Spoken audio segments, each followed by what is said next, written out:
নিম্নচাপের জেরে ভাগীরথীর জলবৃদ্ধি পাওয়ায় নবদ্বীপে প্রায় শতাধিক বাড়ি জলমগ্ন। নদিয়ার নবদ্বীপ ব্লকের মহিষুরা পঞ্চায়েত এলাকার উত্তর ঘোষপাড়ার বাস্তবনগর কলোনি এলাকার ঘটনা। জানা যায়, এই এলাকায় বিগত কয়েকদিনের নিম্নচাপের ফলে এবং বিভিন্ন জলাধার থেকে জল ছাড়ার জন্য ভাগীরথীর গঙ্গার জল বৃদ্ধি পাওয়ায় এই এলাকা জলমগ্ন হয়ে পড়েছে। স্থানীয় সূত্রে জানা যায়, প্রায় 15 দিন ধরে এই অবস্থায় রয়েছেন এখানকার বাসিন্দারা।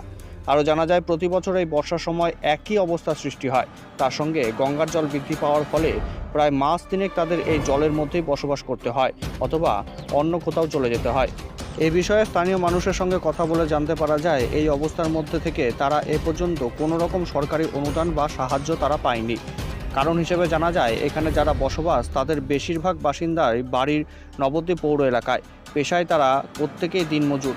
পয়সার অভাবে তবে পৌর এলাকায় বাড়ি করতে না পেরে পঞ্চায়েত এলাকায় এসে কম পয়সায় বাড়ি করে এখানে বসবাস করছেন। এখনও পর্যন্ত তাদের অনেকেরই ভোটার কার্ড এই পঞ্চায়েতে পরিবর্তন না হওয়ার কারণে তারা সরকারি সুযোগ সুবিধা থেকে বঞ্চিত হচ্ছেন। কারণ তারা তাদের দাবি নিয়ে পঞ্চায়েতে গেলে সেখান থেকে বলা হয়, তোমরা এখানকার ভোটার নও, তোমরা তোমাদের পৌরসভায় গিয়ে তোমাদের দাবি দাবা জানাও, যে কারণে তাদের সরকারি সুযোগ থেকে বঞ্চিত হতে হয়। এছাড়া তারা আরও বলেন, এখানে পানীয় জলের খুব সমস্যা। বিগত বছর তিনেক আগে বাড়িতে পানীয় জলের কল লাগিয়ে গেলেও এখনও পর্যন্ত সেই কল থেকে জল বের হয় না, যে জন্য তাদের হয় নিকটবর্তী কোনো বাড়ি থেকে অথবা দূরের কোনো কল থেকে জল আনতে বাধ্য হয় তারা। এটা কার্গিলপাড়া বাস্তবনগর, এটা নতুন কার্গিলপাড়ার ভেতরে। আচ্ছা, তোমার নাম কি? আমার নাম বিশ্বরূপ চক্রবর্তী। হ্যাঁ। এই এলাকার এই জলটা কি গঙ্গার জল? হ্যাঁ, এটা গঙ্গার জল প্লাস হচ্ছে ওই বৃষ্টির জল হয়ে সব যেগুলো মণিপুরের টাউনের দিকে নেমে আসছে, ওগুলো পুরোটাই আমাদের সারা বছর এখানে মোটামুটি ভরে থাকে।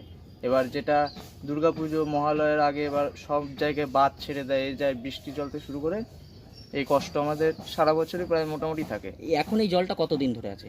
এটা প্রায় মাসখানেক। প্রায় মাসখানেক।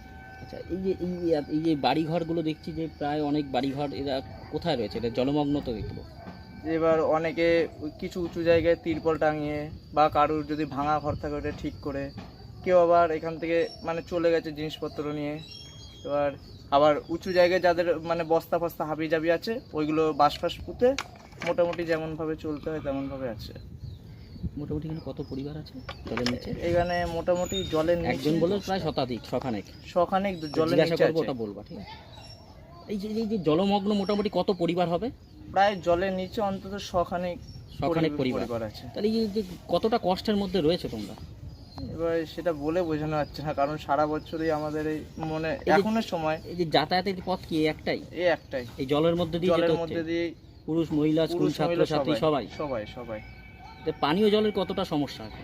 পানীয় জলের এখানে মোটামুটি সমস্যা আছে। এখানে তার মধ্যে ওই যে টাইম কল বলে ওটা এসছিল, কিন্তু প্রায় 3 বছর হয়ে গেছে টাইম কল লাগিয়ে দিয়ে গেছে, কিন্তু এখনো কোনো জল বলে কোনো চিহ্নই নেই। এখানে সবার বাড়িতে নামেই টাইম কল। এইখানে যে এতদিন ধরে জলমগ্ন এলাকা, কোনো সরকারি দপ্তর থেকে বা স্থানীয় পঞ্চায়েত পৌরসভা কেউ কোনো খোঁজ নিতে এসেছিল? না, এখনো পর্যন্ত এই বছরে আসেনি। অন্যান্য বছরে আসে, জাস্ট একবার। স্বাস্থ্য দপ্তর থেকে কেউ খোঁজ নিতে এসেছিল?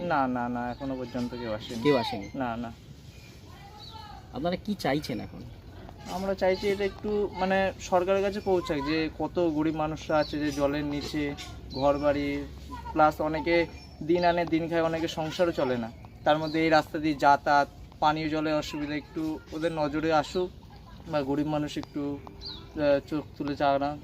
সব দিকেই ধরুন জলের পরিমাণ প্রচণ্ড বেশি, প্লাস হচ্ছে অনেকের কাজকর্ম বন্ধ হয়ে যাচ্ছে এই জলের জন্য। অনেকে যেটা জল কম থাকলে মোটামুটি কাজ করে খেত, সেটা এখন আর পাচ্ছে না। আপনার নাম? আমার নাম বিশ্বরূপ চক্রবর্তী।